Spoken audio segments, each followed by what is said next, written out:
Jim, I'm gonna rip your head off and use your skull as my drinking glass for my delicious eggnog. I don't know if that's a good idea. Assuming you don't crush my skull while ripping it off my shoulders, there's approximately 6 different holes your eggnog could spill out of.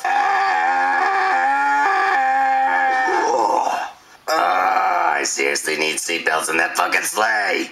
Santa? No crap it, Santa. Stupid Rudolph calling in sick. No fuck my ass. Soon as I get back to the North Pole, I'm gonna kick him his glowing red testes. You're not as jolly as we thought. I'm sorry, boys. Santa gets a little edgy when he falls 10,000 feet from the sky due to faulty engineering and piss-poor work ethic. Hey, fat ass! I got a bone to pick with you! Watch your language in front of Papa Noel! Where's my sword? After 45 years of being on the naughty list, you still want your sword.